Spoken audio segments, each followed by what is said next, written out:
For the first time we saw Jake Paul go through adversity and he dealt with it very well. I was very impressed by Jake Paul's performance. Even when he got rocked, Jake Paul continued moving, continued throwing punches, and remember, he was going backwards for 8 rounds. That's impressive. And he has been doing this for 3 years. Congrats to Jake Paul. That was an amazing fight. You proved everybody that you are a real boxer. I knew that Jake Paul is a really good boxer. That's why I picked him to win against Tyron Woodley. And even his previous fights, I always picked Jake Paul to win. I even said that Jake Paul would finish Conor McGregor. No.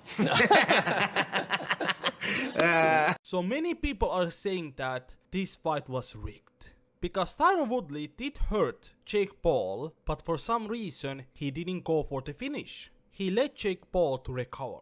People who are saying this are clearly not MMA fans. They haven't seen Tyron Woodley fight before. Maybe they have seen his highlights, his knockouts, but that's pretty much it. They haven't seen how Tyron Woodley really fights. There's a reason why MMA community gave Woodley the nickname The Frozen One. So Tyron Woodley's nickname is The Chosen One, and we changed that to The Frozen One. You know why? Because this is what Tyron Woodley has been doing, especially for past couple of years, Even when he was winning, he still was doing this. For example, when he fought against Demian Maia. He hurt Demian Maia really bad in the first round. He could easily finish that fight, but he didn't follow up. He threw one big shot and didn't do anything after that. That's Tyron Woodley for you. What did you think about watching the Woodley fight? Listen, when you break a record for the least punches ever thrown in a 5-round fight, in a title fight, and you beat it by, it was like 130, and these guys threw 60 or something like that. I think that sums it up. The guy had one eye in the first round, and you're faster, you're stronger, your hands are better, explosive, I believe Woodley could have finished that in the first round. If not, he definitely could have finished in the second round. If you had a remote control for that guy, he's a freak of nature. He'd be an incredible fighter. I don't know why he does that. It doesn't make any sense. But this shows how low his fight IQ is, because he keeps continuing doing this. That's why he got 4 losses in a row in UFC and he got cut from the UFC. That's why he's fighting against Jake Paul. You know what was the worst thing in this fight? It was Tyron Woodley begging for the rematch. It was fucking embarrassing, dude. I was so disgusted. He's willing to sell his dignity, his pride, his soul, for a rematch, for another big paycheck.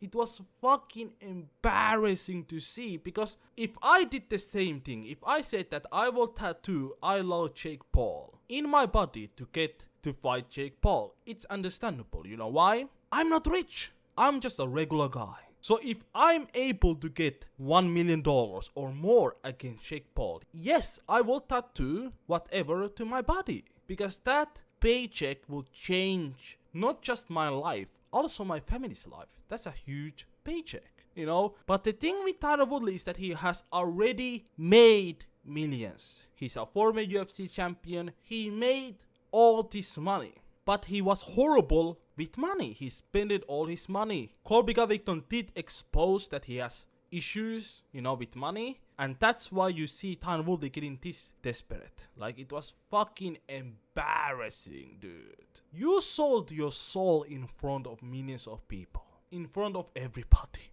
Like, he's not even trying to win the fight. He's for another big paycheck. And he's saying that the rematch makes sense. It doesn't make any sense. It makes sense for you, not for Jake Paul.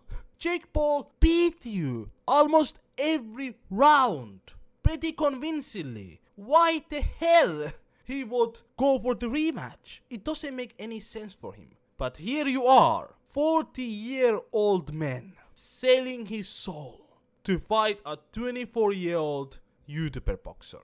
What an embarrassment. This is why I picked Jake Paul to win, because I knew that Tyron Woodley is here for the money. a 40-year-old man with multiple kids begging for another fight, telling to Jake Paul that you are willing to tattoo "I love Jake Paul" to your body just to get the rematch.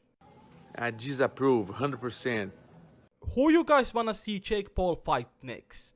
I think he should go for the Nate Diaz fight or Josh Masvidal. Just keep beating these welterweights up. He was so much bigger than Tyron Woodley. You know, if Tyron Woodley was the same size as him, he would get knocked out by that overhand right. That's why Jake Paul and his team are carefully picking his opponents. I believe that Jake Paul will beat Josh Masvidal and Nate Diaz, and those fights will be huge. So I highly recommend for Jake Paul to just continue fighting these smaller fighters and make insane amount of money. And when you get enough experience, then start fighting legit boxers. Anyway, thanks for watching this video. Click the subscribe button if you haven't. Like this video if you like. Stay safe, stay healthy. Goodbye.